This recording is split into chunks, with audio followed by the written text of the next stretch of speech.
Well, we have some news here that Tropical Storm Nicole is actually now Hurricane Nicole, making landfall in the Bahamas. Parts of eastern Florida are feeling the impacts too as it moves closer to that state. Residents in Broward County in the Fort Lauderdale area are under a state of emergency. And as Christy said, this news is coming in the last few minutes. It's 6:17 as we turn over to Jason Michael now. Wow, a hurricane. Yes. Not unexpected, but here we are again.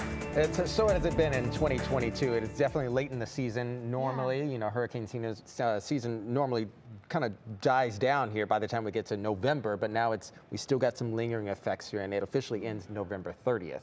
So there's time, technically. There is some time. We still have about 3 weeks or so, and then we can just kind of kick this on out of here. Let's hope this is it, right? Hopefully. But this is actually good news for Northeast Ohio because it's going to be bringing in some rainfall. So let's talk about the forecast, at least for our region.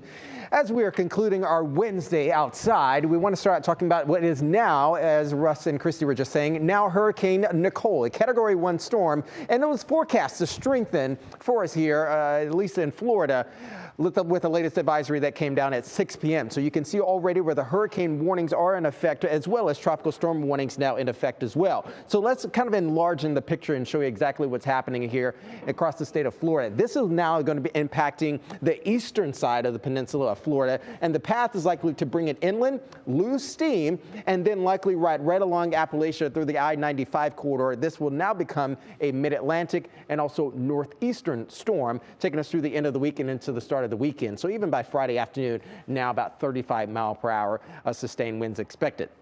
In addition to the rain and wind, storm surge forecast 3 to 5 feet. Now, normally this can go a lot higher, up to 6 to 8 feet, and even higher than that is what the east or western side of the peninsula was dealing with from Ian.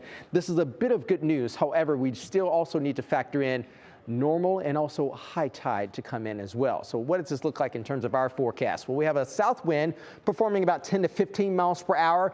Drier conditions as well, as Neil was just saying, is still prevalent across northeast Ohio. All the counties you can see shaded here in yellow, indicating dry conditions. By the time we get to the end of the week, Friday, we start to flip the calendar over and we start to talk about a much colder pattern moving back in. So this is what's happening with Nicole right now. Notice riding right up Appalachia. This is our next frontal boundary coming through, bringing in a trough of very cold air, but also precipitation. Nicole throwing back pretty much widespread shower activity on Friday that is set to conclude heading into early Saturday.